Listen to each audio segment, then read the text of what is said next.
Most English learners can understand English but can't speak it. Not with confidence anyway, and I'm sure the same thing happens to you. Maybe you can understand movies and series in English, listen to podcasts, but when someone asks you a question in a real conversation, your mind goes blank. The words just don't come out. It's like you forgot everything that you've ever learned. Or they come out but wrong. And here's the truth. Speaking English isn't just about knowing it, it's about training it. Because maybe you have a lot of information in your brain already, but you just don't know how to get it out. Because learning English is like working out. And you can watch all the workout videos in the world, but until you step into the gym and start lifting weights, you're never gonna get stronger. So until you start getting out of your comfort zone and practicing English, you're never going to be able to speak. And today I'm going to give you different ways that you can practice. Activate your English like you're training it.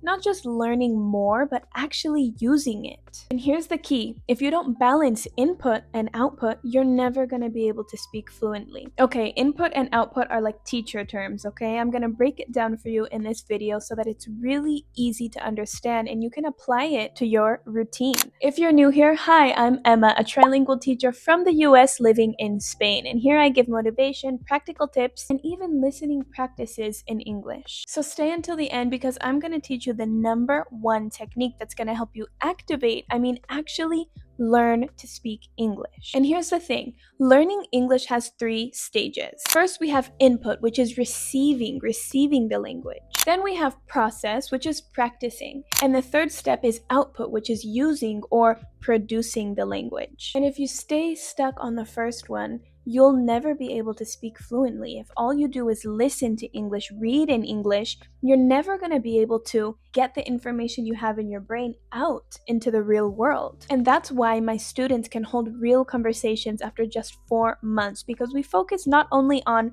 absorbing, on input, but on output of actually speaking and producing the language. I'm going to give you guys the step-by-step today so that you can understand how you can do the same. It's not about memorizing more. It's about working the right balance between input and output. That's exactly what we do in my classes. If you only do input, listening, reading, studying, and you never do output, writing and speaking, you'll never be able to speak. Literally, it's like your English will stay trapped in your head. The problem is that traditional systems teach us to learn languages like a material, like another school subject that we learn in high school and then we never use it again in our life, like calculus, for example. They don't teach us to train our English like a skill that we're actually going to use in real life. But speaking English isn't like memorizing calculus equations or history dates. It's like learning how to swim. You can watch videos of people swimming, but until you actually get in the water, you're never going to learn how to swim. And that's why traditional methods don't work if you want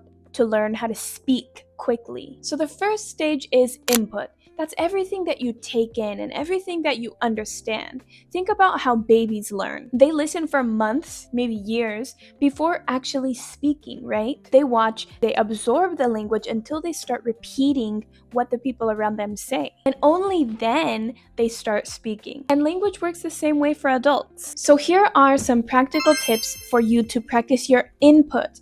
Absorbing information in English, which, by the way, you're doing right now. Switch your phone to English. Listen to podcasts or shows in English, and if it's hard for you to understand, then you can turn subtitles on and watch with subtitles in English. That's okay. Read. This is another way to train your mind to think in English. You're absorbing information, new words, and grammar in the language. So read books, biographies, captions, articles, emails, whatever you can get your hands on to practice your reading in English will really help you start to train your brain to think in English. Also, you can combine audio and text. For example, listening to an audiobook, follow the transcript. And remember, your input doesn't need to be perfect. You don't have to understand 100%. The goal is for you to understand 50% or more. That's how you're going to start learning more vocabulary and understanding, internalizing English grammar, and understand how the structures naturally flow. And here's the key. Probably if you're understanding this video, you don't need to study a lot more of grammar or a lot more vocabulary. You need to actually get what you have up here,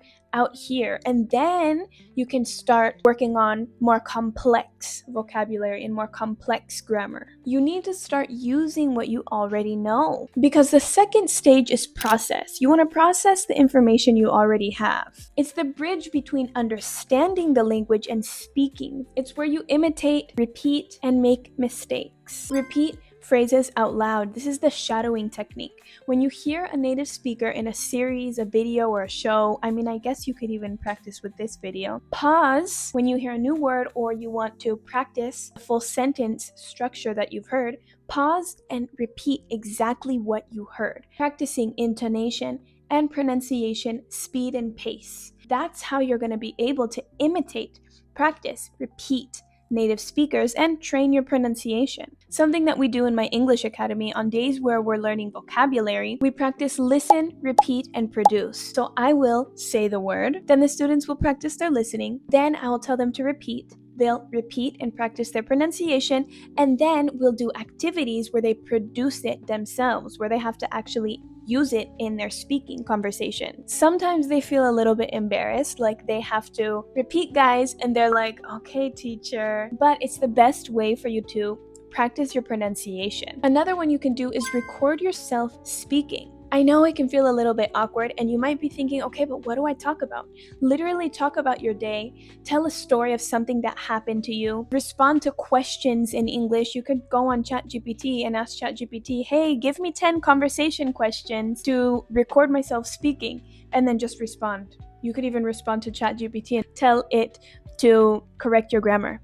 There's a lot of ways you can get creative with this, guys. And here's another thing. Repetition is like creating muscle memory. Like in the gym, when we do a lot of reps, we build our muscles. It's the same thing with our brain. Don't just repeat the word or the sentence one time. Repeat it 5 times or 10 times. That's how you're actually going to get it memorized, how you're going to be able to memorize it and get it stuck in your brain. And don't worry about making mistakes. If in your audios you make mistakes, if when you're talking to ChatGPT makes a ton of corrections, that's totally okay. The goal here isn't perfection. The goal here is for you to process and practice what you have in your brain and what you've been studying all these years. And remember, the more you repeat, the stronger your muscles get. Just like when we go to the gym. Okay, here's stage number 3. Either you use it or you lose it. This is the stage that we all want to reach. Output. Speaking, expressing yourself, using the language. This is where real progress happens, when we can go out into the real world and actually have conversations with people. Some practical tips to train your output. Practice your speaking with conversation partners, maybe someone else who's learning English. Go to language exchanges if you're a Spanish speaker. Maybe you have someone in your city or in your friend group who's learning and they want to practice their Spanish. You can practice your English, they'll practice their Spanish. So language exchanges. Or you can take online conversation classes.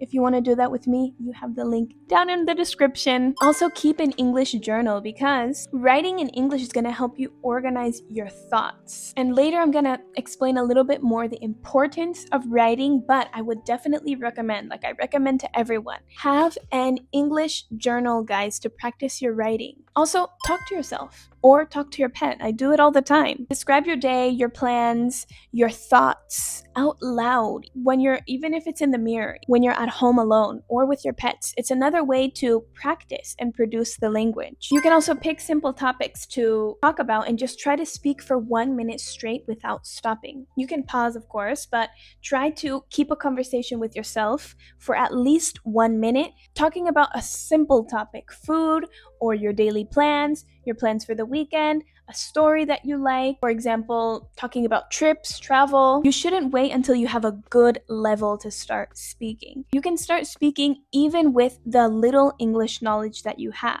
because actually practicing your speaking is what takes you to that good level. And finally, guys, here's the key to improving your speaking in English. Writing. And this is something that so many English learners ignore, because writing and speaking have something really powerful in common. In both of these, you have to output, produce the language. So you're using the same function in your brain when you have to produce the language. Writing is just another form of output. When you listen, when you read, you're consuming the language. When you speak, when you write, you're producing it. But the benefit of writing is that you're actually organizing your thoughts so that you can think a little bit more about word order and you can think more about grammar and what vocabulary to use. So it's kind of like a warm-up activity, an exercise that you do with a little bit more time than with speaking. Speaking, you have to be a little bit more on the spot. So writing is like a good first step to speaking because it helps you organize your thoughts in English. And that's one of the ways that you're going to bring your English from your brain